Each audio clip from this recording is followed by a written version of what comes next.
right, it is that time once again to hit the books as we continue our 2024 conference preview series here, part of the Hammer Betting Network. Today, we officially start up the Power 4. That's right, not Power 5, Power 4 conferences with our ACC preview. Before we get to best bets, before we talk at least briefly about all the teams in the ACC, a couple of newcomers like most of the power conferences this year, before we get to all that, if you've been following along with conference previews, very happy to announce that we have a new sponsor as part of the Hit the Books here. Hit the Books is officially sponsored by FanDuel. You may be heard of them. Super excited, Knish and myself. Obviously, FanDuel is an industry leader, one of the best products and prices going, specifically for this show, because this is a college football show. Lots of college football offerings and great live menu. A lot of times, and we've known this, if you've been following Hit the Books all offseason, FanDuel has been one of the first to markets when it comes to win totals. Lots of fun, different bets. They have awards bets up there right now as far as the preseason college football awards bets. Easy to use, fast payouts. Before, though, the college football season gets started here, and we're T-minus less than 2 weeks away from week 0, still some action to be had, and that specifically being Major League Baseball. And that's the stuff that's getting us through these next 10, 12 days here. And FanDuel is proud to announce that they are hooking up all customers with a boost or a bonus daily. That's right. There's something for everyone every day for the rest of summer. You can take your booster bonus and bet on everything Major League Baseball related, from home runs to strikeouts and even the final score. Plus, with FanDuel, you can continue your bets in a live same-game parlay for a shot at even a bigger payout. So head on over to FanDuel.com and start racking up some runs in the sun. Disclaimer, you must be 21 plus or 18 plus in DC and present in select states. Optional and requirement wager requirements apply. Bonuses awarded as non-withdrawable bonus bets or profit boost tokens. Restrictions apply, including bonus expiration. See terms and conditions at FanDuel.com/sportsbook. Gambling problem, call 1-800-GAMBLER or visit rg/help.com in Colorado, DC, Illinois, Iowa, Kansas, in affiliation with Kansas Star Casino, Kentucky, Louisiana, Michigan, New Jersey, North Carolina, Ohio, Pennsylvania, Tennessee, Vermont, Virginia, and Wyoming. Call 1-800-NEXTSTEP or text NEXTSTEP to 53342 in Arizona. You can dial 1-888-789-7777 or visit czpg.org/chat in Connecticut. 1-800-9-WITH-IT in Indiana. Visit mdgamblinghelp.org in Maryland or visit 1-800-GAMBLER.net in West Virginia. Hope is here. Visit gamblinghelplinema.org or call 1-800-327-5050 for 24/7 support in Massachusetts or call 1-877-8-HOPE New York or text HOPE New York in New York.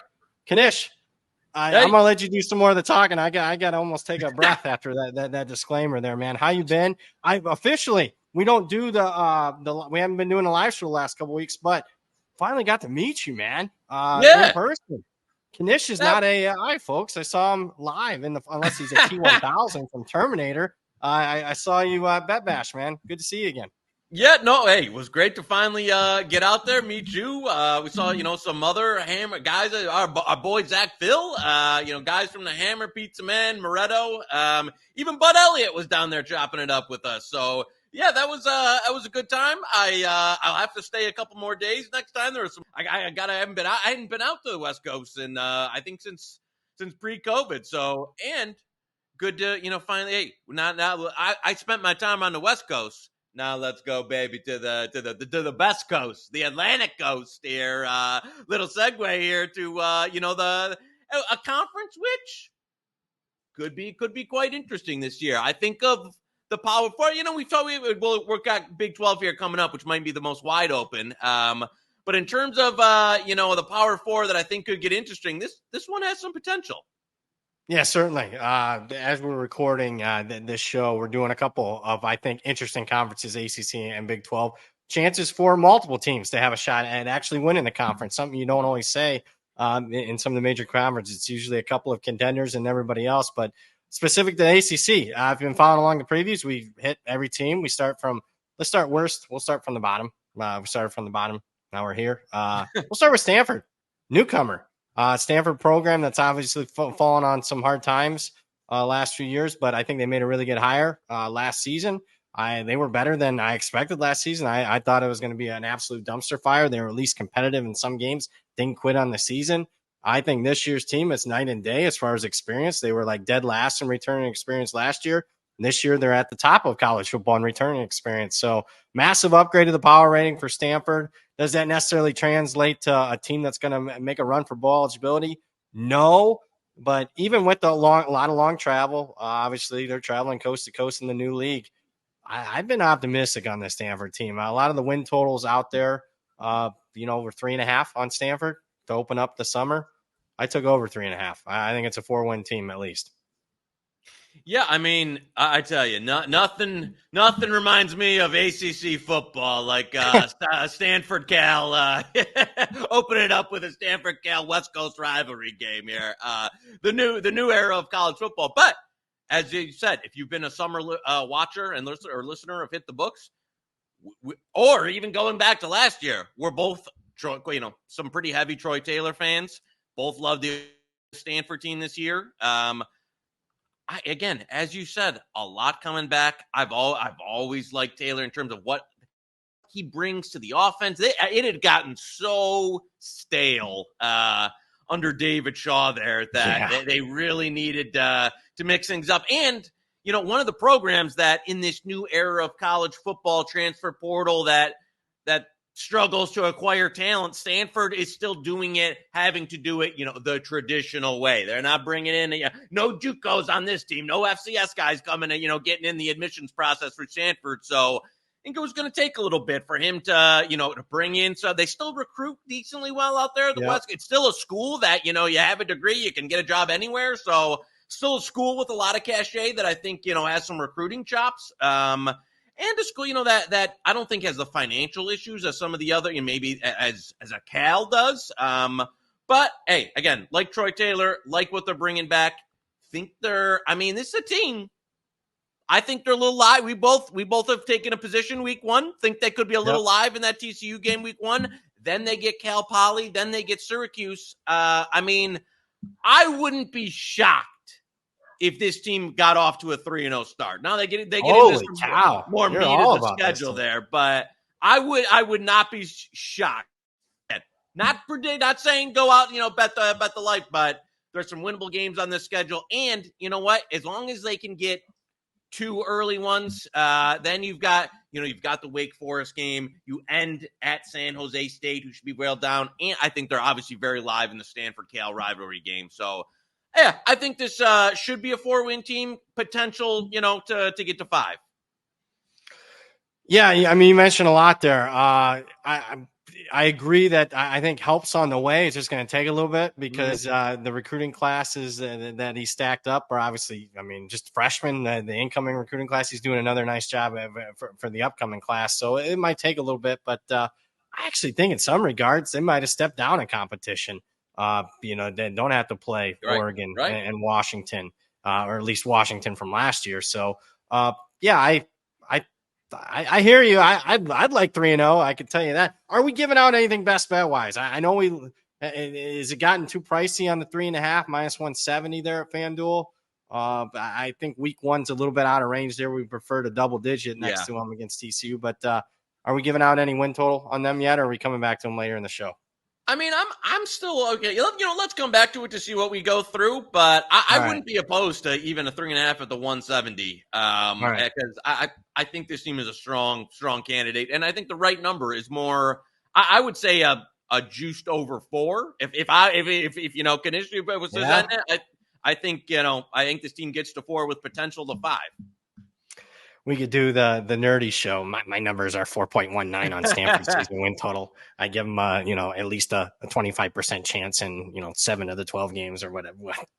We won't do that, but I hear you. 4 juiced over would be where I would set it as well. So we'll come back to that.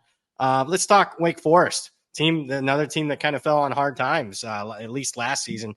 Could not replace Sam Hartman after he went off to Notre Dame, and Wake Forest had their worst season in quite some time last year. I think this year's team's a little bit better, but I don't necessarily think that they're going back to 8, 9, 10 wins like they were when Sam Hartman was the quarterback. So we've seen the win total creep up a little bit on this team in the offseason. Went from 4.5. A lot of places are sitting at 5. I kind of agree with that sentiment, but I can't get anything more than 5 out of Wake Forest.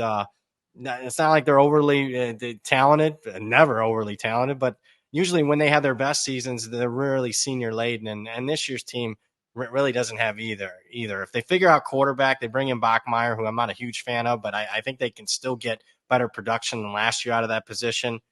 I'm kind of so on this team. I made a little bet on over 4.5, but that's just because I respect Clausen so much.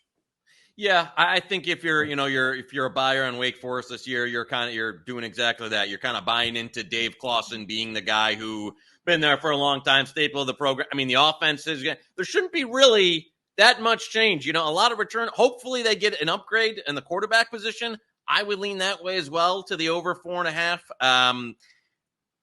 Again, it's a little. This one to me, is a little. I would say tighter than I think Stanford can get to 4 with some comfort. This one I think is going to be kind of right, as you said, right on the margin there. It would be a small position on over 4.5 if I was to play it, and that being because, as you said, without Sam Hartman, you saw the offense. I mean, this has to be an offensive driven team. It's never a team during Dave Clausen's tenure that has had great defenses or a defense is carrying the. They run that kind of mesh stall offense, which is a little unique. Maybe not as unique as it once was, but I don't know. And again, as you said, with Bachmeier, I know they got a couple other options. That would be the concern for me, is that if this team doesn't upgrade at quarterback, it's just not a team that does a lot of other things significantly well. That's kind of been the Dave Clausen magic, is to have the offense going on. You get a little run game going. But I don't know. I'm so on Bachmeier and kind of, half warm on this team, even though I think they can get to 5 and 7. I think their receivers are pretty good this year, and then defensive line, I think, Donovan Green, he's got some pop, some juice there. Yeah. Key games, I think some swing games at home. Virginia in week 2 is a big swing game for them, conference game. Louisiana Lafayette, getting them off a bye at home, I think is good, and then getting Duke in the finale at home. A Duke team that we'll be talking about. We're pretty down on the market's way down on Duke. So at least some of them swing games they get at home. So again, my numbers are 5.09 on Wake Forest. So we certainly lean over there, but I don't know if it's best bet material at minus 150. Next up, Boston College. Some excitement there with a new coach, Bill O'Brien. Maybe not excitement for some people that don't like Bill O'Brien, but I honestly think, I like Jeff Hafley quite a bit, but as far as bringing in a guy with obviously Northeast ties, bringing in a guy that's got some head coaching experience, I didn't think it was a bad move, especially considering it was late in the process. What I do like Boston College-wise is their personnel coming back. We'll see if Bill O'Brien can get Castellanos a little bit better as a passer. Hopefully they don't rely on his arm too much. Hopefully they let him still be himself as far as running around and making plays, because he's an incredible athlete. But they're one of the more experienced teams in the country, 16 returning starters. I think they're slightly better than last year. What I don't like about this year's team is that schedule, starting with that opener at Florida State on Labor Day night, where they're a 3-touchdown underdog. At Missouri, he's going to be tough in non-conference play. A big swing game against Michigan State. I think both first-year coaches, at least BC gets that one at home. 4.5's not expecting much. I'm going to take an optimistic, approach to that. Over 4.5 is where I'd lean, but again, it's very similar to Wake Forest. I don't see much more than 5. I would say it would be a very successful first season if they just got back to bowl eligibility. And right now, there's not a lot of slam dunk wins on the schedule. Yeah, I'm with you. That's another one. I would even be, I think, a little less optimistic on this 4.5. Not a Bill O'Brien fan, are you? Yeah, no. You know what? I just think it's been a little bit of, it's one of those where the sheen is kind of worn off over the years on Bill O'Brien.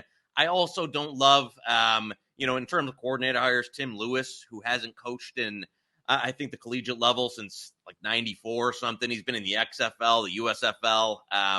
So I don't particularly love that. Again, they've got some return. You might be able to ugly it. I'm interested to see kind of what they do, particularly on offense. They were a team that, was kind of driven by running the ball last year, and Castellanos kind of, running around in that. I don't love, I just, this first year, I don't love it. It's not a coordinators and a system and a guy in Bill O'Brien that I think brings a ton of coaching edge. I think their talent level is maybe better than some of the bottom feeders, but again, not elite by any means. Not a lot of guys at the skill positions with any juice. So I think the offense is going to be, vanilla-ish in terms of not a lot of explosive potential. So, and as you said, with a schedule that's not overly friendly outside of, they have to have that Michigan State game. If they want to go over this win total, they have to have that Michigan State game in the non-conference along with Duquesne. Western Kentucky's not a slam dunk win either. They got to have those two, though. Yeah, and as you said, in the ACC, I mean, outside of Pitt at home, and depending we'll get to what we think of UNC, that meat of the schedule there in the mix it's got some tough games. So, again, it's another one. I would need a flat 5 to want to actually go under, but I wouldn't be paying the juice on that over 4.5. This is going to sound like a broken record. Another team with right around a win total of 4.5. Virginia's next. Obviously, Tony Elliott, it's not been a good look the first couple of years. Had the tragedy a couple of years ago. Last year's team, in some instances, were better than I expected. Including pulling an outright upset as a 3-touchdown plus underdog in North Carolina. Probably should have beaten Miami. But in other areas, I mean, it was still a relatively disappointing season. I think this is his best team yet. It's going to have to be if he wants to save his job, in my opinion. But with that being said, this is one win total where it's been pretty much 4.5 all summer. Nobody's really bet it. And again, how many favorite roles are they going to have? Richmond, Coastal Carolina, maybe BC at home. Other than that, I mean, they'll probably be an underdog in at least 8 or 9 games. I'm out there. I haven't seen anything in the first couple of years of Tony Elliott to scream that he's going to get this turned around by getting to a bowl game. I just don't. I know they're better off at the line of scrimmage than what they've been the last couple of years, but still, I even upgrading their power rating, I think this is still a 4 or 5 win team. I didn't do anything with their win total. That's rare for me. Yeah, I'm with, and you know what? This is one that we've talked to a few of the new coaches there in terms of which way you want to go. This is just a coach. Gun to my head, I just like fading him. In terms of, I haven't been a believer since kind of the jump here in terms of what he's done at UVA and kind of the offense he tried to install and just what's happening with the program. I just don't see it. I don't. There's, again, not a lot. They do return, as you said, some decent players on both sides of the ball. The defense kind of had a fall apart last year, but they do, should maybe if they're healthier this year. They had some injuries and shuffling going on last year, so maybe it's potentially better this year. It's one at the current number. I could only go under as kind of a thinking that maybe that maybe this is it for Elliott, but. It's one, as you said, hasn't really moved particularly much either way, but one that I'm not dying to jump at, but it would be an under 4.5 or nothing for me. And as you said, that Coastal game, they got Maryland in the non-con, Coastal in the non-con. I wouldn't be running to bet them at either place, and then they got a real tough. They didn't get a great draw as far as ACC wise, except for avoiding Florida State, but.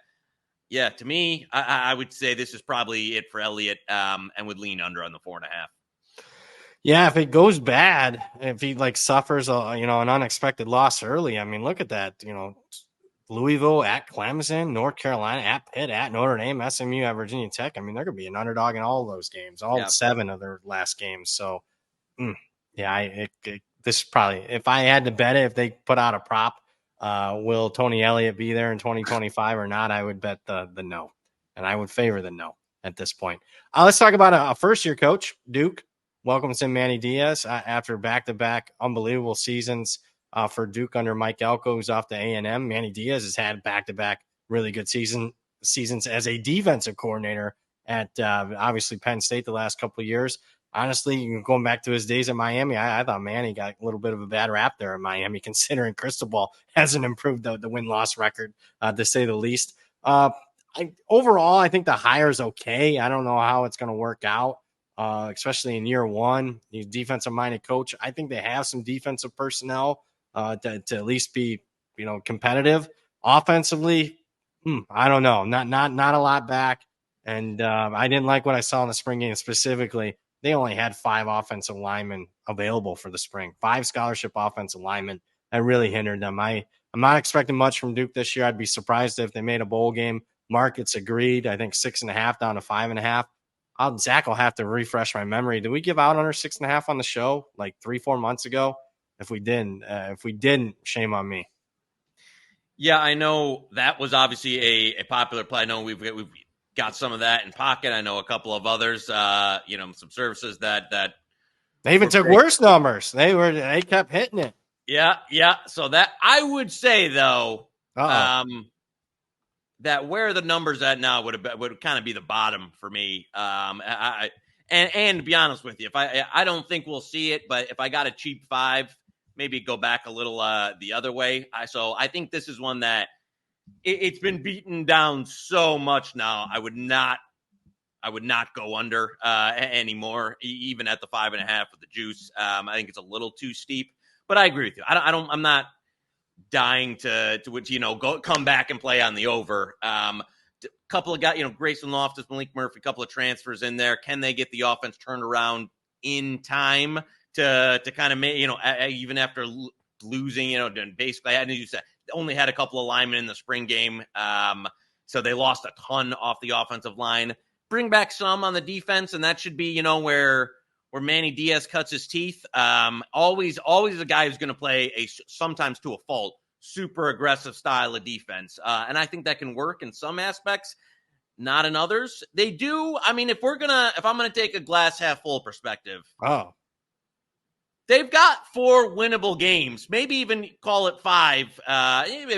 The first half of the schedule is light. The win total was 5.5. They got 4 winnable games. I'm just saying here. You've got Elon, Northwestern, UConn, Middle Tennessee. All right. Oh, you're saying right off the bat. Okay, yeah. Right off the bat, and then Duke and Georgia Tech. Yeah. So it is this is one I think you'll know whether you're going to win this total by the beginning of October. Because yes, I agree. I agree with that statement. I hear what you're saying. Either 4-2 or 5-1. Yeah. Going into the back half of this schedule where you play, kind of a murderer's row the next 5 weeks. So, and then it probably comes down to that Duke Wake Forest game at the end if you're trying to go over 5.5. So, agreed. I would need I like. No one wants to. I think that positions that everybody took early on the under 6.5 was right. Would need a 5 to go over because I think this team can win 5 games with a shot at 6. I don't think 7 is in the ballpark for Manny in year 1. Agree. And I'm about 90% sure we gave out under 6.5, like in April. If you follow along, we're going to have that sheet updated. Zach has the, extraneous duties of going back and rewatching all of our shows and trying to track all the stuff that we give out. Because sometimes we just talk the talk. Obviously, we let the chat ask the questions and then we just fire away the bets. But I'm pretty sure if you followed with us, you got in front of that big move there. Northwestern's a big swing game, but week 2. We'll find out about both and took under positions on both. So somebody get a nice key win week 2. Let's talk Pittsburgh. I think another team probably in a similar situation to Duke, but instead of a first-year coach, it's a coach maybe on his last legs, to say the least there in Narduzzi, off their worst season in quite some time. And obviously he had to change things up. Well, I'll believe it when I see it. With a new offensive coordinator, they're going to try to play with some tempo. Again, we'll see. But I don't know if he has the personnel to do it, specifically at quarterback. I didn't like what I saw in the spring game. But also what I didn't like is their defense personnel. I don't think as good as what it was even the last couple of years. So they lost their defense. This is in the weeds. They lost a really good defensive line coach who's really carried that. That's been the position group that's carried Pitt the last 6-7 years. A major reason why they've had some meandering success under Narduzzi. But I guess what I'm getting at is another team like Duke, where a lot of unders were bet early. I think there was some outlier 6.5s out there that got hammered pretty good. 5.5 of my running to bet under. No, but I think I'd still lean that way. Again, week 2, week 3 will probably tell you everything you need to know about the team at Cincinnati and West Virginia. If they're going to go over the win total, they got to win one of those 2. Right now, I have them an underdog in both games. Yeah, I mean, a Narduzzi, going from a Matt Canada-led offense with a bunch of motion to like Mark Whipple and Kenny Pickett to Addison, we're going to throw it around to like, oh, we need to get rid of that and go back to man ball, which is a disaster shock here. And then to like, now we're hiring a 30-year-old guy from Western Carolina who does an up-tempo attack. So if individually, in terms of Cade Bell, the new OC, I like that as a standalone hire. Do I think he has the personnel or enough time to, turn this around? Because as you said, I mean, I don't know what the appetite is. Pitt is. I mean, 10th year, he's had some success. I don't know if hot seat would be too strong of a term, but as you've said, can't go 3-9 again. Yeah. The staple of Narduzzi has always been, as you said, like it hasn't been elite, nonstop, NFL talent at Pitt, but they've put, a decent amount of guys that have come through the program, and they've always had, respectable defenses. To me, if Narduzzi can't provide that, or at least, and the recruiting has not been great either, then I'm not really sure what he's giving you at this point. So I think it's a program that's just heading in the wrong direction. And maybe, it's one of those things that maybe Cade Bell's an offensive genius. He can come in and turn it around. I don't love that, idea of what they were going for last year and thinking it's going to turn around year one. Again, respected money, agree with the money that was on the early Pitt unders. At 5.5, am I dying to jump in front of it? No. But that's the only way I could play it. I don't see the jump up to 6 or 7 wins here. I just don't see that kind of personnel and that kind of opportunity in the schedule. Because as you said, those are not – they don't have a lot of baked. Kent State week 1, they got Youngstown, but there's just not a lot of other games. Other than that, we're the surefire wins, I guess. Right. Well, they're going to have to take – like any of these teams, they got to take care of all their home games. Cal, Syracuse, Virginia, got to win them all. And I don't know if Narduzzi's the guy. A bunch of close games. What's your confidence level in him making right decisions in a bunch of close games? Not very high with Narduzzi, as far as I'm concerned. Agreed. Maybe it's different. I agree. I like the coordinator. I would like it more if I knew he was going to get multiple years to really turn this offense around. I'm not sure that's going to be the case here. Let's talk about another new coach here. Welcome to the ACC. Syracuse, a lot of juice and excitement with this coach. Brown comes over from Georgia. Recruiting class was the best Syracuse has had in recent modern history, and lots of transfers as well. So a great recruiting class plus transfers led by Kyle McCord has a lot of people loving this Syracuse team. Unlike a lot of teams we talked about, the market has loved this team. 6.5 was the open in a lot of sports books as far as the win total. Seen a lot of 7.5s out there now. Yep. I'm anxious. I'm just going to let you talk, and then I'll give you my thoughts on Syracuse because we might have a best bet here.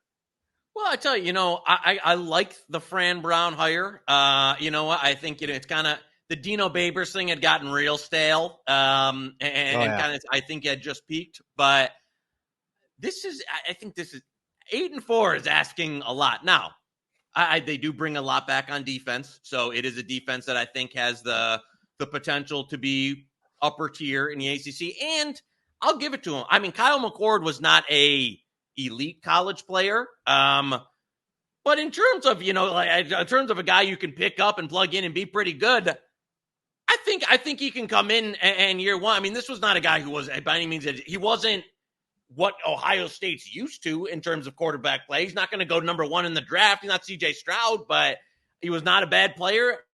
Rondé Gadsden, big time wide receiver, tight end hybrid that has a lot of talent. They get the Colorado State receiver. They've got, this is a team that's got a lot of talent. I like that Allen kid at running back. Yeah. And, I think what a lot of people like to begin with was the schedule. Week 1, I know that week 1 has been a position that we loved. I don't know if it's still, still bettable there, but I think they're able to kind of run out Ohio. I gave that on the Mac preview show. We faded Ohio. Oh yeah, hey, you did. I was good. We already did it on the Mac preview show there. Yeah. So yeah, I just don't know if I can get to wanting to go over 7.5 and this team getting to 8. But the pieces are there. I'll say that. Now where are you at on this? So I agree. The pieces are there. I've upgraded their power rating significantly. I loved what I saw from their spring game. That was one of the spring games that stood out to me. Look, I bet him. We bet him against Ohio. So I think I'm in line with it. My power ratings had a huge overlay there. So it's not like I'm down on Syracuse. I like the hire. I like the influx of talent. I like the returning guys like Gadsden, who was hurt last year. I can't get to – how do you get to 8 wins? I've upgraded this team significantly, and I got a huge my tier power rating is like 6.5 here. I was closer to the open. So my best bet for this entire preview as far as the ACC goes, I would go under 7.5 wins. That's a bet that I have personally made, under 7.5 wins. Are you there? That's asking a lot of a first-time head coach and a bunch of new bits and pieces coming in. They're going to have to win. Look, we like Stanford quite a bit, so that's not a slam dunk. Yeah, NC State's a loss. Miami at home is probably a loss. Virginia Tech at home's a loss. I mean, we're almost there already. So I can't give them, every toss up at Cal. I would favor. I know we don't like Cal, but I, I, I'm favoring Cal at UNLV is a tough game. I mean, Georgia Tech at home in week 2. I mean, how many to get to, for a team with a 7.5 win total, you have to have a lot of at least 3 or 4 layups. I only have 2 I guess there is 3: Ohio, Holy Cross, and Connecticut. But I mean, after that, I got to get 5 more wins. I don't see it. I think 7-5 is optimistic.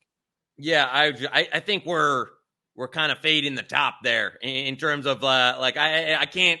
This is as peak as the market could get on a team where, in terms of especially like you said, first year head coach. And it's not to disparage, as you said, we kind of like a lot, but 7-5 is a nice year 1 for a program like Syracuse, where 7-5 is a good year at Syracuse. It just is what it is. This is not a program. Donovan McNabb's not walking through that door anymore. I mean, this is not a program that is a 8-9 win, 8-9-10 historical team. Dino, who I like as a coach, had a ton of trouble, even with some, good years of kind of keeping that rolling. So yeah, I'm with you on under 7.5. I think they could have a very nice year and finish 7-5. And just thinking anything beyond that is a bit much. Yeah, I mean, Dino would have those hot starts and then fade down the stretch, depth issues. And I don't know if I like a lot of the influx of the talent. I'm not sure that the depth's totally solved in one off season. So again, 7-5 would be good. I would be even though, obviously I'd be thumbs up because we win our win total best bet here, but I'd be still, it's not like I'd be down on Fran Brown if he went 7-5. I'd be like, oh, okay. So that would be meeting my expectations. So there we go. There's a best bet under 7.5, Syracuse. Make sure you shop around, but FanDuel's got a nice price there. Next up, California. Next in my power ranks, a team that if you're watching, hit the books, which you should be watching weekly during the off season. We were doing Monday episodes. Keep in mind, little promo as we get close to the season. We were going to be doing 3 shows a week: Mondays, Fridays, and a little segment on Saturday during game days, during some of the biggest games of the week, each and every Saturday. So make sure you're checking it out. 5 p.m. Monday, Friday, and then sometime on Saturday. We haven't worked out the details there. California, though, a team that I loved last year. I seem to be on this island. I was the only one that seemed to like them during the offseason. That they came through with me. I'm not going to say it was an easy winner. They had to win their last 3 games to get the bowl eligibility, but they got there. I like what they're doing in the portal. Again, honestly, this offseason, I think they got some returning production, at least better than most, with 15 returning starters. With that being said, Knish and a bunch of other people that I really respect do not like California this year. We've seen under the win total hit on our show and in some other markets. I can see it because, the travel schedule specifically early at Auburn, at Florida State, and we're talking that's by September 21st, is not ideal. A lot of their swing games are on the road, like at Pitt, at Wake Forest, games that you'd probably prefer to have those games at home. I'm neutral though at the current number. You like under 6.5, and you gave out under 6.5 best bet. I liked under 6.5 when we gave it out on the show during the summer. I don't know if I'm paying minus 180. To take 6.5 now. Even though I do think at the Apex this is a 6-win team. To me, again, Wilcox, the defense has, it's almost a Narduzzi-ish, tenure here where they've switched a lot of things up. It's a program that does not have a lot of money going around. So in terms of their transfer portal, they were dipping into G5, FCS, trying to cobble together some depth and some guys to get in. They do obviously, Jaden out there, coming through in terms of what you like as elite talent. Not totally in love with any QB that's currently on the roster to kind of run this system. And so, it's a hard job. It's a hard job. And I think Wilcox is still there because the school doesn't have a ton of money and he's kind of churning out the best he can. As you said, with the schedule and the travel, I mean, that they just do not have easy games. Even UC Davis to start week 1 is an upper tier FCS program. Then you go, you got to almost have another travel game in there at Auburn, which is going to be tough. San Diego State under, Sean Lewis, who we like. And the meat of the schedule in ACC play is really tough. Oregon State's in there as well. So there just isn't really a ton of give them UC Davis and San Diego State, and you still got to find 5 more wins across ACC play. I don't see it. I just don't see it, because you got, outside of Clemson, you got everybody, in the ACC that you wouldn't want, the Florida States, the Miamis, the NC State, the SMU, the Syracuse we just talked about. I don't think this team's getting to 7 wins. And so, again, just a little bit too pricey on the 6.5 now for me. I saw the market really bottom out. Like, I saw some 5.5s popping up. There was some buyback at 5.5. I was a part of that. Again, I'm Mr. Cal. But I understand the under 6.5 position. I'll just put it that way. And if it doesn't sound like, again, half win, 70 some cents. So a win difference, do the math, is quite a bit. So we'll see.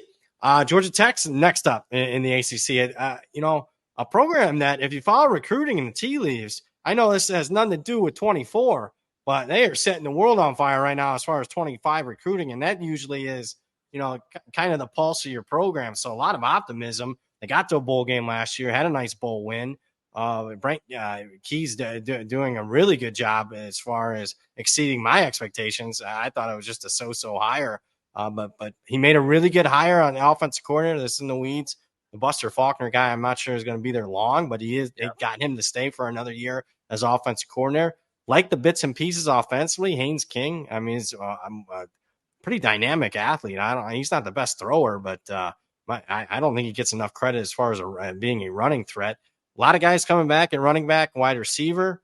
The hang up for me, and the biggest, overarching narrative that I have as far as the betting markets with Georgia Tech is hate the schedule. Hate it with a passion. I know there's a little bit of money coming in on them against Florida State, but the reality is they're still a double-digit underdog in that game. At Louisville, North Carolina on the road, at Virginia Tech, Notre Dame, Miami, at Georgia. I do not see a bowl game this year. I really don't. And then also, this is very in the weeds too. What would the win total be for Georgia Tech if Mario Cristobal wasn't an idiot and didn't down the football? Georgia Tech wouldn't have went to a bowl game last year. Yeah. Wouldn't have got that bowl win. I'm not sure there's much optimism with the program. Not anything that Georgia Tech did, just Mario Cristobal being an idiot. So sometimes you go back to stuff like that maybe at least early on in the process that, inflated their win total, half win, one play. No, that's a fair point. And I know if you're a long-term hit the books listener, that gave us a lot of great content, as Joey Miami had just, taken some Miami positions, and then Cristobal gives away, the worst coaching loss in the history of the sport by not taking a knee. So yeah, that made for some good times. I tell you, this is a team I think I'm as last year that I kind of more want to play on a week-to-week basis. As opposed to, as getting involved in the win total. Because I agree with you. Brutal schedule, auto loss mixed in to end the year at Georgia. A team that, if you're looking down the stretch, it's like how many weeks in a row can we get up? Those last last 6-7 weeks of this season is just unbelievable. So I would much prefer to play them. Maybe a team to early play on. I kind of like that. I don't play. Took a little piece of a number. That I think I'll have even a little bit more of a piece on them week 1 versus Florida State. A couple of other opportunities for wins. Georgia State, VMI in that. So as I said, I agree with you. Like the offensive coordinator hire. Always been a big Haynes King fan.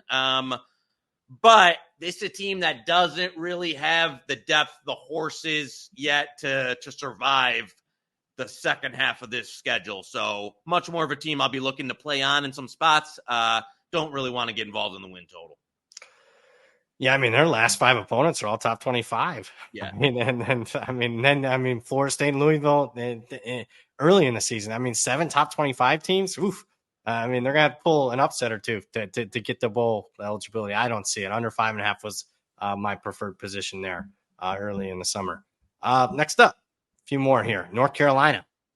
Next up, there's some conflicting thoughts on this team. Some people I respect like the over. I think due to schedule, it is very favorable. They're going to be favoring a bunch of games. I don't like the personnel. Specifically, you look at a North Carolina team that you see a 7.5 win total there at FanDuel. A North Carolina team that couldn't get over the hump with the elite quarterback play the last 5 years under Drake May and Sam Howell. And now you think with those two guys gone, they're all of a sudden going to be still remain an 8-9 win team. I think you can always chalk up a loss or two. Total unexpected loss under Mac Brown. He's just that's his history. I mean, he's lost multiple games as a double-digit favorite the last couple of years. I new defensive coordinator hire, I think is grasping at straws. I know you can't beat the horse on Gene Chizik anymore. Jeff Collins probably better, but I don't know if they have as great of personnel. I'm more on the pessimistic side on this North Carolina team. I think this is the final year for Mac Brown. If you want a hot take, there you go. I love it. And this for me would be in terms of what's out there, current numbers. My best bet for the show would be the under 7.5 here. All right, let's do it. Because I'm with you. I just don't love any of the staff. The Mac Brown in terms of staff. I don't like Chip Lindsey, the higher in terms of, OC, as you said, with Jeff Collins at DC. I mean, it's better than, the words of Chisholm. I'll give it that, but I don't know if you could have went any lower there in terms of a, defensive hire. So, and I will say the early returns, the birds chirping, the Knish Mole and stuff, is the quarterback play is going to be a problem. And stuff that I've read and stuff that, some people are saying around the program is, I know Max Johnson was supposed to be but the actual thing is that like they might try a couple of guys here. Because I'm not a big Max Johnson guy. I don't really like either some of the other guys they have. They have a couple of, decent players on offense in terms of, skill talent, but I don't think it's going to be an elite defense. I really am not a big fan of the quarterback player, the OC. And, listen, I think I like Minnesota week 1 versus UNC as well. I don't think they're going to go into Minnesota, get a win there. I think James Madison, even with our guy, Bob Chesney, can come in there and give him a game. And yeah, is the AC schedule, lighter than, a lot of opponents, but this is not a team that I think is just a team you can count wins against any relatively competitive opponent in the ACC. It's just not that good of a team, that good of a staff. So yeah, they'll beat Charlotte, beat NC Central. They don't have to do a bunch of, of travel outside of, in the non-con, but it's under 7.5 for me. And I'm with you in terms of this is one of those teams that I think has a potential bottom out type of season where it could get ugly in some fashion. I'm not saying like 1-11 or any of that, but I think this is a high variance teams in terms of their win total. Because if things go badly, a 5-7 wouldn't surprise me. No, I agree. Are we taking? We laying it with Minnesota? Yeah, you want to put that in too? Yeah, dude, might as well fire up the week 1. I like that as well. Yeah, I don't see that, man. I'll be honest with you that's a big game on that opening Thursday night. Big swing game for both teams, and they lose it like we expect North Carolina to lose that game. I think we'll start to be in good shape as far as the win total. So let's go ahead and lay 2.5 there. Seeing the odds there, we'll lay 2.5. Another week 1. That's our second week 1 bet, I believe, for us. So that's good. That's why you're watching this preview, so you don't miss out on anything. Under 7.5 wins and Minnesota week 1 we're fading North Carolina. For those of you watching, don't follow the hat that I'm wearing. I can tell you that was I wasn't wearing it because I'm pro North Carolina. I just like Carolina blue, to be honest. I was going to say it's a nice hat. Let's stay in the state of North Carolina, and I think now if you haven't heard us talk, futures, conference futures, Now it gets interesting because now I think we're getting to the point where we're at the contenders of the ACC.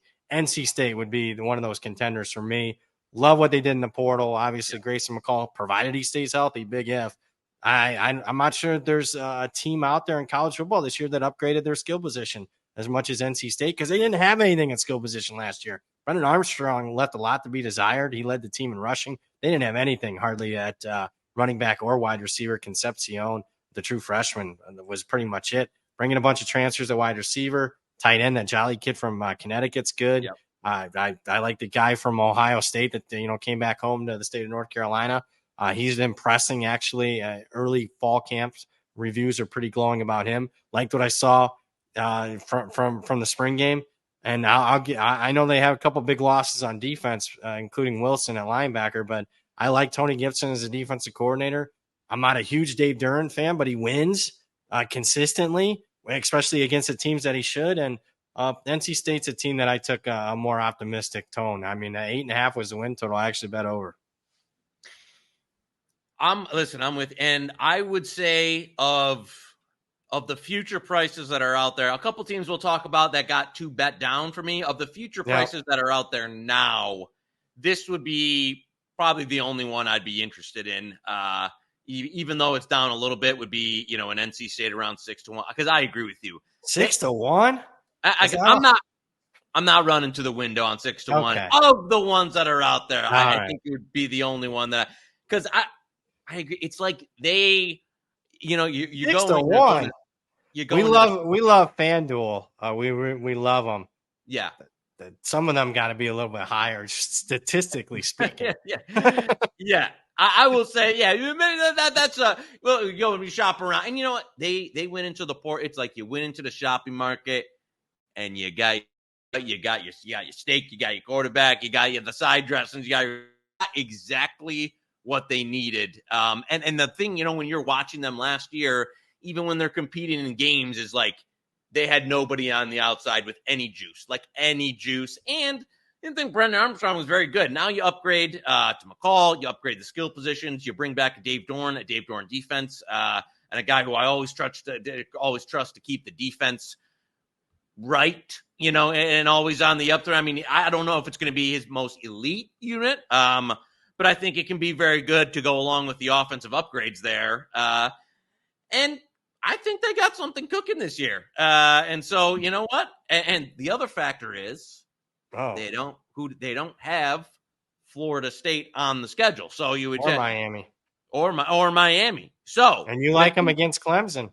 And yeah, right. We'll get to the Clemson, but you'd already, if you've been watching Hit the Books, you already know my position on Clemson. So no Miami, no Florida State. I think they're very live in that Clemson game. And then the rest of the ACC slate is relatively no Virginia Tech either? Yeah.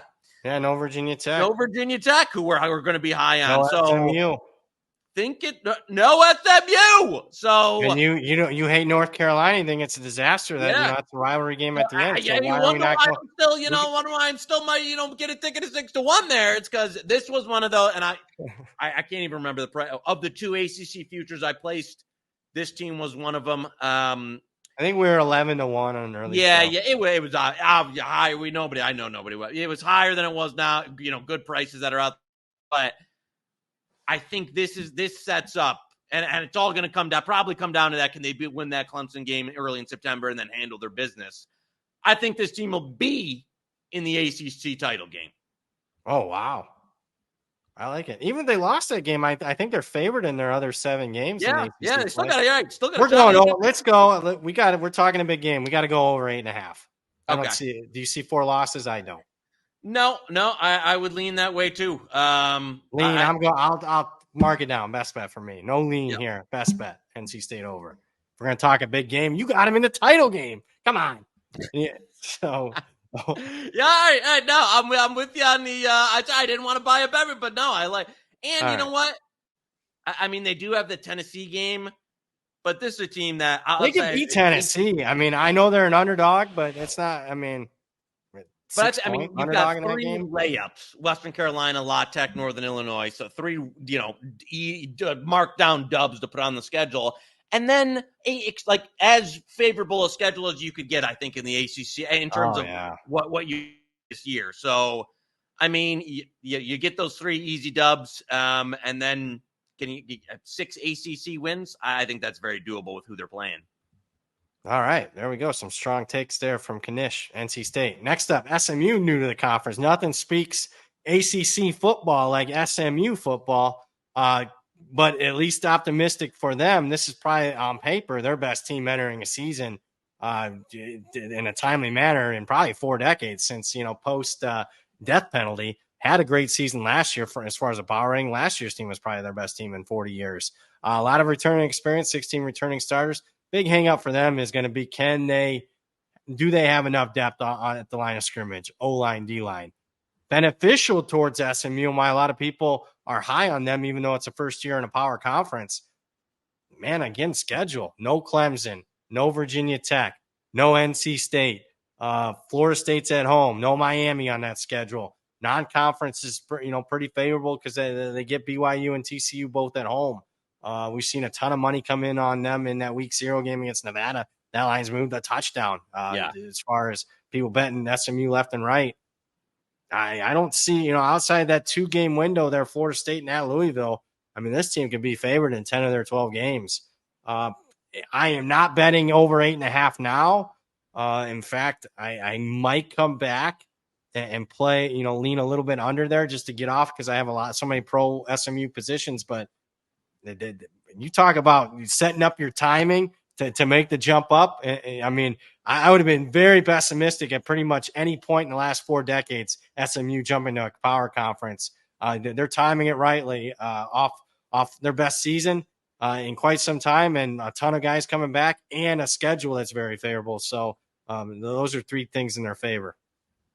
No, as you said, I mean, they nailed it. A lot coming back. I mean, last year, I think their best defensive season in God knows how long last year. But I mean, I don't think they had that type of defensive finish in 30 years in this program. So, and to factor in also what Lashley has on offense and what they've got coming back, did they bring in enough? And I know they hit the portal even pretty hard there. And it's a program that has money and is spending money.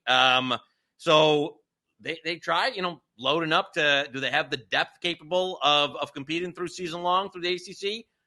We'll find out, but it's hard for me to poke a lot of holes in it other than that, because they brought even some guys I like from 5 guys that they were able to get in there. I tell you, the one thing I'm not totally, I don't think Preston Stone is the best quarterback. Elite. I think he's solid. I wouldn't call him, not a guy who I'd be touting as future NFL player or any of that, but good college player. But it's one of those where he has to be, and again, I think the schedule, I like the win total over. In terms of can this team win the conference, if we want to talk the ceiling, I think you would need Stone to take that next step. And coming off a serious injury, I mean, he broke his leg last year. Yeah. So it's like, is that in the cards? I don't know, but listen, I like what they're non-con. I think they can start 4-0 pretty easily. Then they've got the Florida State, and that'll be the end of September there. That's one of those, like, if this team is going to make an ACC title run, they've got Florida State at home, then they go to Louisville. Those are the 2 games that are going to decide the season. But I can't really advocate even for another where, I mean, I think the best prices have obviously been bought up. The conference future has been bet way down now, only 10-1. So where the market's at now on those, I wouldn't be playing them. But it's hard for me to, have a lot negative to say in terms about where this program is at the moment. Yeah, I think season, I know you mentioned the Florida State and Louisville games. I think it's the 2 games before then. They got to take care of business, BYU and TCU at home. I mean, if this team's going to live up to expectations, those got to be wins. I'll know what they have. And keep in mind, they beat up on a bunch of go look at their schedule last year. They beat up on a bunch of nobodies. I mean, when they had to step up, including the bowl game against BC, I don't know. So with that being said, I'm glad I have an over ticket from early in the market. Talking another team that the market's high on, Virginia Tech, a darling this offseason. Whether it's drones at quarterback in the Heisman markets is a huge long shot. whether it's win total, whether it's conference future. Virginia Tech, I thought at the end of last season was playing like a top 25 team, kind of under the radar a little bit. And they come into this season as a borderline top 25 team. We've seen a lot of money come in on them in week 1 against Vanderbilt as that line climbs towards 2 touchdowns there. It's another schedule that outside of a road trip to Miami, pretty favorable. There's no Clemson. There's no Florida State. And they're going to be favored. There is Clemson at home that they got. I misspoke there. So Clemson at home. But, I mean, I'm looking at it. They're probably only an underdog in 2 games at Miami and Clemson. So, I mean, one of the most experienced teams in the country, 18 returning starters, top 5 in any returning production ranking that you look at. I like what the coach is doing the last couple of years. I thought they bottomed out 2 years ago. They fought, clawed, and scratched their way to a bowl win last year. This is the best Virginia Tech team on paper in quite some time. Yeah, no, as you said, a ton returning. Think the defense will be very good. It's one of those, like the Chiron drones that we saw early in the season. Was kind of having to get in. I took a ton of sacks, 55%. Second half of the season, after those, I think those last 6 games, 60% completion. Sack rate went down by, from around 25% to 6%, and 16 TDs and only 2 picks. So if that's the guy that we're getting, that guy who finished out the year, and to mix it with this defense, then I think they got something going this year, and I think you got an ACC contender type of deal this year. I don't know if I don't think I'm personally as high on them as I am NC State. It's another team that I was in the futures market early on at some prices long ago. So those were the 2 that I was looking to buy. So I'd put them in that maybe that next tier of team, like of the outside of the top, 3, 4, that next tier of team in terms of where their overall talent levels at. And we'll see. I mean, Drones, as you said, long shot Heisman for some people out there. I don't know if he can put up the kind of numbers to really get in it, but talented guy and bringing a ton back and a schedule that sets up pretty nice. With that said, I think this is one where I just think the market's kind of already made its move on Virginia Tech because I think 10-1's a little slim, and I could not go over 8.5 where it's at now. So yeah, I can't go over 8.5. Yeah, 8.5. Just one of those that if you're on it early, you got some tickets in, good stuff. If now, I just think all the juice squeezed out. Maybe this team, the juice hasn't been squeezed out. And unlike some of these other contenders, I'm a little bit more pessimistic on Louisville, a team that obviously went year 1 under Brom, exceeded all expectations, started 10-1, did lose their last 3 games, including the ACC championship game. This year's team transfer portal heavy for the second year in a row. I don't know if I'm wild about that. I like Brom quite a bit. Quarterback position, just had a guy that, last year that was kind of a filler. And I think they got that same type of guy again in Shuck. Can he stay healthy? He hasn't his entire career. If he does, then maybe he's got a little bit more upside than what they had at quarterback compared to Plummer last year. Defensively, the Gelati kid off the edge is pretty good. They got a really good cornerback. But, I mean, schedule's not overly difficult, but still at Clemson, at Kentucky, at Notre Dame, Miami, and I think they really, far exceeded expectations in year 1. Sometimes you get a little bit of regression after you exceeded your expectations so much. I'm under the 8.5 here. This was a bet that I didn't make 3 or 4 months ago. I bet it just a few weeks ago. I went under 8.5. And man, this is in the weeds. But they brought in a bunch of guys portal for the spring, and a lot of those guys ended up leaving post spring. They're not going to be a part of Louisville's team this year. I don't know if the checks didn't cash or what down there. Somebody didn't hit home the Kentucky Derby like they had hoped, but they were expected a lot more guys to help them out, and guys like Penny Boone, who's off the UCF, and some other guys not going to be a part of the cards this year.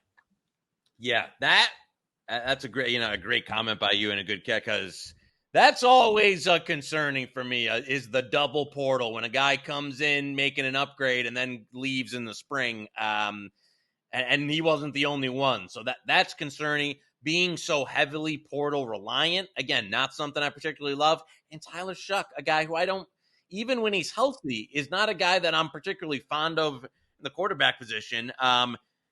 Think Jeff Brom is a great coach and was a fantastic hire. And you know what? Is a guy who I think long-term is obviously great wherever they need to be. This season, though, it would be an under 8.5 as well for me because I don't think the schedule sets up that well. I think the ACC. We land 162 to the under. I'm okay. Honestly, I would be okay with it. I'm okay with it. I bet under 8.5, and I agree. And it's not like I'm way low on Louisville, so I'm a power rated as a top 25 team. So yeah.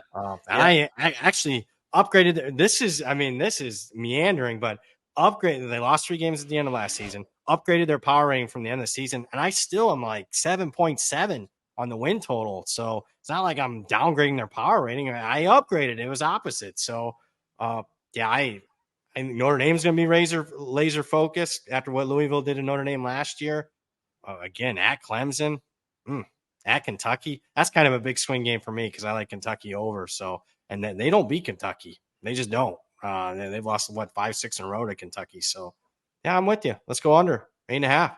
Yep. No, I think you're also getting a much better rendition, especially at the top of the ACC this year. Whereas they're taking a step back, a lot of other teams might be taking a step forward or remaining ahead of them. And so, and especially with that much movement and that much transition on the roster, with a lot of unknowns, could see it kind of being a fallback year for them. Kind of reminds me of Lincoln Riley, SC. Started 11-1, lost his last couple games year one, then fell back year two. I think maybe something similar for Brom. Not that I'm down on the coaching chops for Brom, particularly on offense. I just, when you're portal heavy back-to-back years, can't hit home runs. I wasn't going to use the Mel Tucker example. I think Brom's a much better coach than Mel Tucker, but it just shows you the variance you can have. Even a guy like Mel Tucker, portal goes well, 11 wins. Next year, portal doesn't go well, losing record. I want to see some more build up through high school recruiting for Louisville. And I think long-term, Brom will be the guy, just not high on their 2024 aspects. Let's talk a coach that we'll have some thoughts on. I'm sure I'll let you do the talking as far as Mario Cristobal is concerned, but a lot of is expected this Miami team.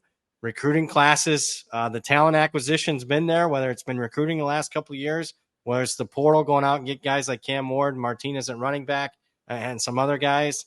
Miami's win totals at 9.5, even though this is a program that's only hit 10 wins one time in the last 2 decades. I'll let you do the talking on Miami. I'm not as wild about as Miami as it seems everybody else is. I mean, listen, I think player to player, it's probably the most talented team in the ACC. I mean, a guy like Cam Ward, who I like coming in a lot, gives you. I think more as a dual threat, a college player to give you that true dual threat, and Damian Martinez, who is going to be one of the best running backs in the country, along with an offensive line that when I was buying Miami last year, it was like, I was like, man, they are legit in the trenches, and they brought back a lot on that offensive line, and I think it's a team that. Can you really trust and again, Cristobal's game management's always going to be very questionable, very questionable. Can you get enough out of the coordinator positions to overcome that, or just have so much talent to overcome that? I will say it's not a team that I've gotten involved in much. Wow, you haven't. In terms of just, I thought the futures number, there was some other teams I like better prices. In terms of the win total, it wasn't something that I was, jumping to get in front. I just didn't, at 9, and I know 9.5 is to get 10 wins for a program is a lot to ask. So it's not, I just haven't a strong position here. I like the team, think they can win the ACC, like what I see, just not numbers that are drawing me into a wager. Yes, I'll give you. I upgraded him a touchdown off of last year. I am number 17 in the country in a power ranking. Again, that's giving that talent the benefit of the doubt. They might be more talented than that, but with a head coach that you just cannot trust, and it's just not one game from last year. He's done it. multiple times. He did it, I think, the Oregon-Stanford game from a few years ago. Literally cost his team a win by not running out simple kneeling down. Man, that Florida game's huge for both those coaches. I cannot think of a game that's bigger for both coaches. Maybe Ryan Day against Michigan. But other than that, I mean, you're talking both coaches. Yeah, that game meaning so much week one. I don't see, if they can't beat Florida in week one and they're only a 2-point favorite, I don't see them going, cashing the over ticket. I'll put it that way. That's a must win. If you're going over 9.5, you got to beat Florida. Because is that a loser? I know you're a WWE. Is that a loser leaves town, Matt? Like, is the loser of that game? I think it is a loser leaves town. Like, you're not going to survive the next year. Whoever loses that game probably means that much. And as you said, especially if you're Miami. I mean, Florida, we're talking win totals around 5.5. Miami here expected to contend, and they spent. I mean, you want to talk about spending some money. This is a program that you better be either going to be for whatever his name is, Ruiz is going to be suing Cristobal if he doesn't get up to 9 or 10 wins this year. So, yeah, I can't think of a guy who's on with more higher expectation. The seat's going to be sweaty for him, and that it all starts week one. But with that said, man, even with the plus money, like I can't trust this day, to go 10-2. I think they have the potential to do that. Am I going to wager to do that? No. You know what? We're recording the ACC podcast. Is he watching, Zach? And do we have watchers of this? Because Tailgate Tent just texted me, you going to give me a 3 on North Carolina week one? Well, yeah, if you're watching this after the fact, you're going to get your 3, buddy. I'm not even going to respond to you. I can't believe that. We just gave out Minnesota 5 minutes ago. I think Zach put it in the back end that Zach's broadcasting this to other, people. My goodness. That's tongue in cheek, all jokes aside. What's your thoughts? Quick. I know we're running a little bit long. Look, when you got 20 teams in these conferences, my goodness, they're going to run long. What's your thoughts on Cam Ward? Because I'm not buying Cam Ward. I didn't bet him to win the Heisman. He feels like he'd fit that bill for me. Dual threat team that has high, upside. I just think of you as the answer. He's not losing to Stanford at home with a bowl game on the line as a starting quarterback for Washington State. And I don't like if Justin Herbert can't win the Heisman in Cristobal's offense. I don't think Cam Ward's doing it. Like a lot of things, Miami, my biggest worry is kind of how it went down in terms of like, I'm going to go to the NFL draft unless you give me X number. He kind of seemed like, it felt very like free agency-ish. I don't think he was like, oh, I really want to go to Miami and play for Cristobal and buy in. It was like, who's going to cut me the check? And I think Miami eventually, was desperate enough to pay up. So that doesn't give me the greatest feels in terms of how he got there. But I like him better than, the Van Dyke in terms of what he can do at the college level. So, but no, am I going out and putting a Cam Ward Heisman ticket in the bank at the price? No. So highest paid player in the history of college football is what I've heard. Not a rumor. Highest paid player in the history of college football. Not multiple 7 figures. So much higher than 1 mil. We're talking closer to 5 than 1. For 1 year. Crazy. Is he worth that? Timing and leverage, that's what life is all about in this sense. Because, they needed a QB and he was available. So, good for him. Good for his family. Yeah. Next up, Clemson, who you got thoughts on? I'll do quickly as we're running along here. I'm in between now. If Klubnik can improve a little bit, we'll see, though. I didn't like what I saw in the spring game. A couple of really bad decisions that you wouldn't expect a guy. I know it's just one practice. You're a junior entering your season. You got plenty of experience. You can't be making that. I don't want to see any of that on tape. But defense will be okay. The talent isn't as elite as what it was a few years ago. Certainly the quarterback's not as good. They're not doing anything in the portal. So I understand why, if you don't believe Knish or myself, look no further than is Clemson a playoff contender? Yes. Are they a national title contender? No. Week one says so. 2 touchdown underdog on a neutral against a national title contender in Georgia. Well, where are you at on Clemson? I already know.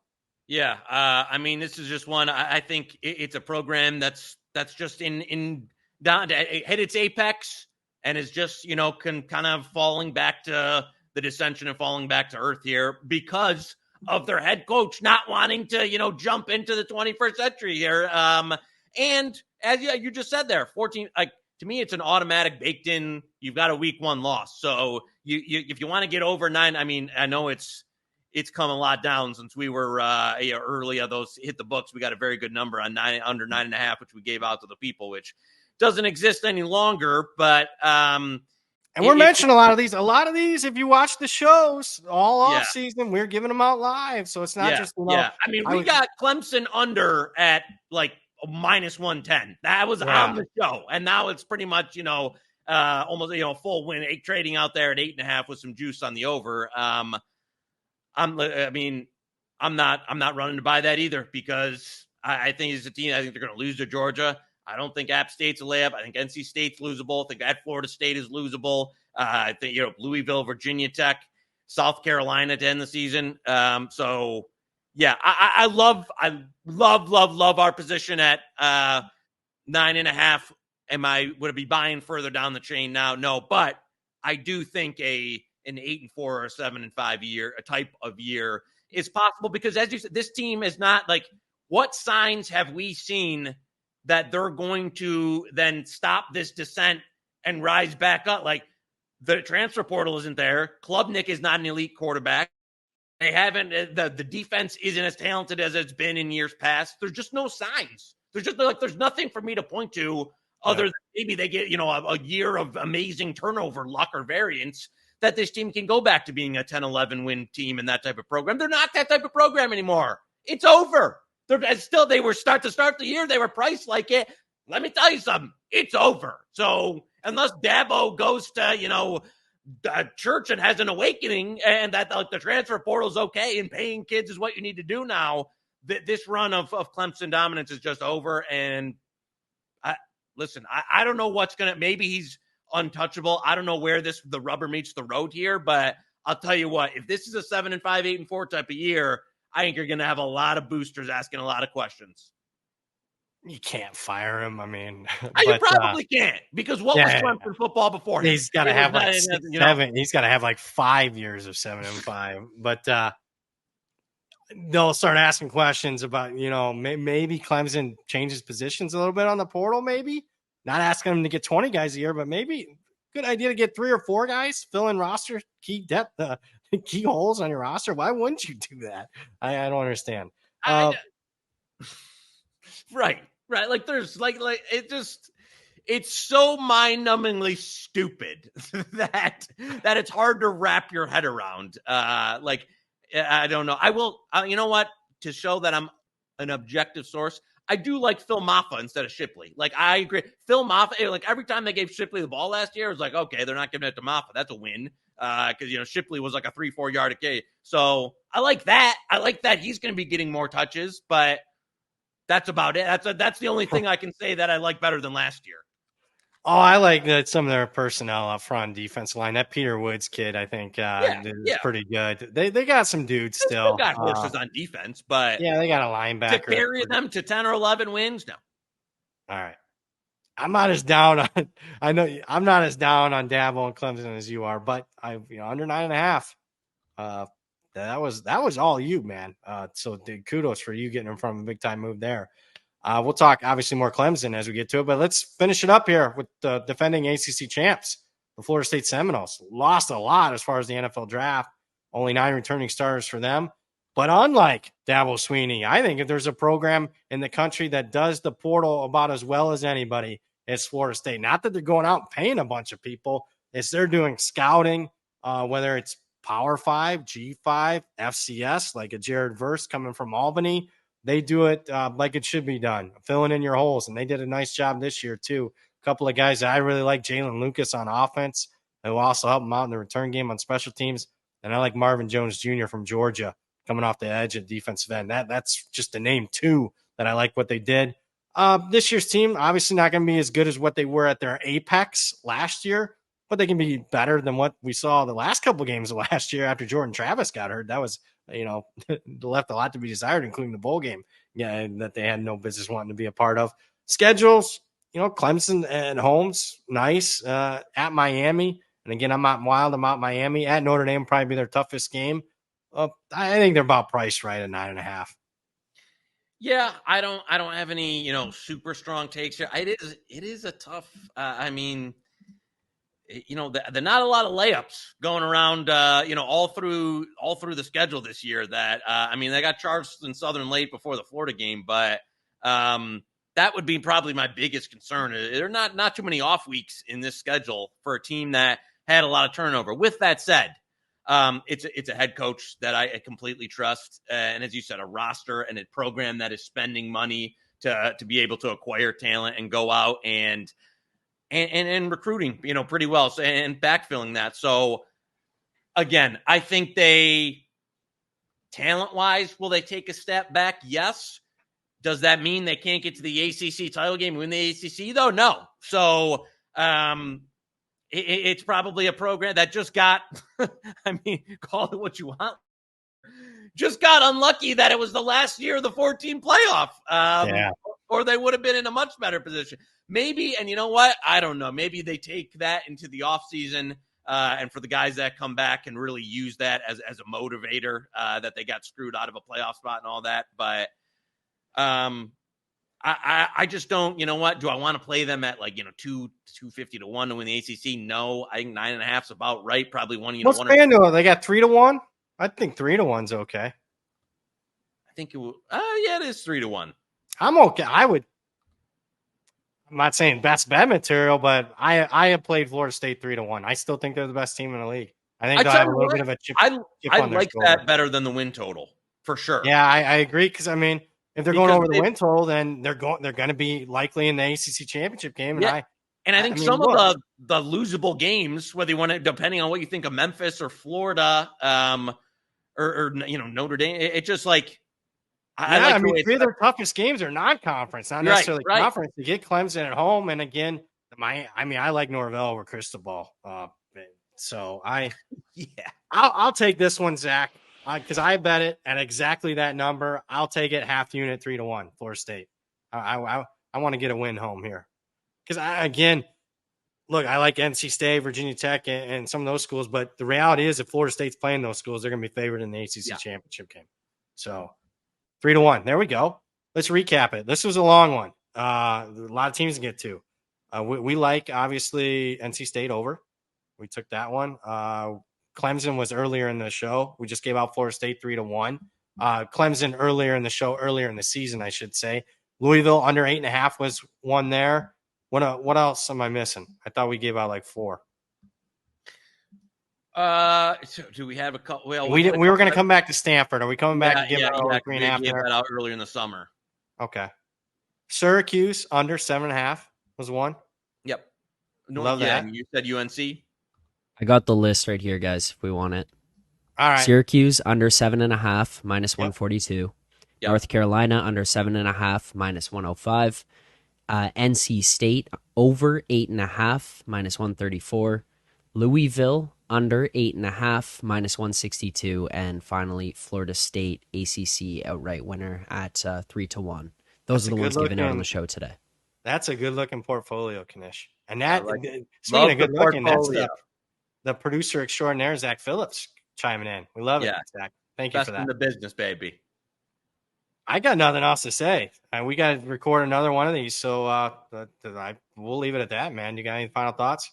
Oh, hey, excited for this conference. And you know what? We'll get to the Big 12 now. Be another wide open race here in doing it. So, yeah, I think these two could go a lot of ways here. So excited for the new look ACC.